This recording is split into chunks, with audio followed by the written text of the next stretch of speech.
আসসালামু আলাইকুম। কেমন আছেন সবাই? আশা করি সবাই ভালো আছেন। আজকে আমি আপনাদের তৈরি করে দেখাবো আমের দারুণ মজাদার আমসত্ত্ব রেসিপি। আজকে আমি কাঁচা ও পাকা আম মিলিয়ে খুব অল্প উপকরণ দিয়ে তৈরি করে দেখাবো দারুণ মজাদার টক ঝাল মিষ্টি আমসত্ত্ব। চলুন তাহলে শুরু করা যাক। এর জন্য প্রথমে আমগুলো সামান্য পানি দিয়ে ভালো করে সিদ্ধ করে নিব। সিদ্ধ করার সময় সামান্য লবণ দিব।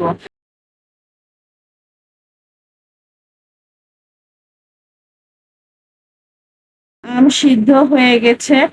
এখন ছাঁকনিতে দিয়ে আমগুলো খুব ভালো করে ছেঁকে একদম মসৃণ আমের রস বের করে নিব, যেন কোনো আঁশ না থাকে। আম ছাঁকা হয়ে গেছে। এবার কড়াইতে আমের রসটা ঢেলে দিলাম। যেহেতু কাঁচা ও পাকা আম মিলিয়ে করেছি, তাই খুব অল্প কিছু উপকরণ দিয়ে এটা তৈরি হয়ে যাবে।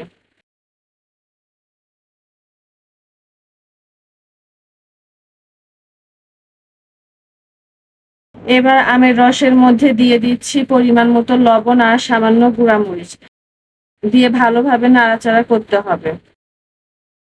এরপর এর মধ্যে দিয়ে দিব কিছুটা বিট লবণ। বিট লবণ দিলে আমসত্ত্বর স্বাদটা আরো অনেক গুণ বেড়ে যায়।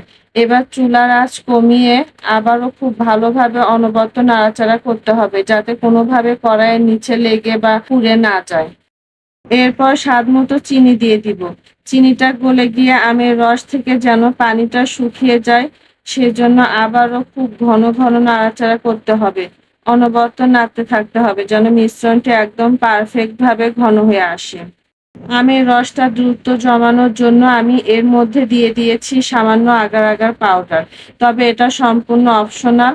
আপনারা চাইলে এটা নাও দিতে পারেন। শুধু অনবরত নেড়েচেড়ে ঘন করে নিলেও কিন্তু আমসত্ত্ব হয়ে যাবে। পাউডারটা দেওয়ার পর আবারও ভালোভাবে নেড়েচেড়ে মিশিয়ে নিচ্ছি। দেখুন মিশ্রণটি কতটা ঘন আর পারফেক্ট হয়ে এসেছে।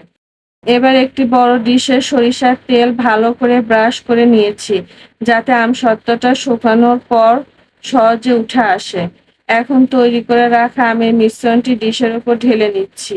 এরপর চামচের সাহায্যে মিশ্রণটি পুরো ডিশে খুব সুন্দর করে সমানভাবে পাতলা করে ছড়িয়ে দিচ্ছি। এবার শুধু রোদে শুকানোর পালা। আমসত্ত্বটি পুরোপুরি শুকিয়ে পারফেক্ট হতে আমার 2 থেকে 3 দিন সময় লাগবে। দেখুন 2 দিনে আমসত্ত্বটি একদম শুকিয়ে রেডি। কত সহজে উঠে আসছে। এবার শুধু কেটে নেওয়ার পালা। এবার একটি পিৎজার কাটার দিয়ে আমসত্ত্বটি পছন্দ মতো সাইজে কেটে নিলাম।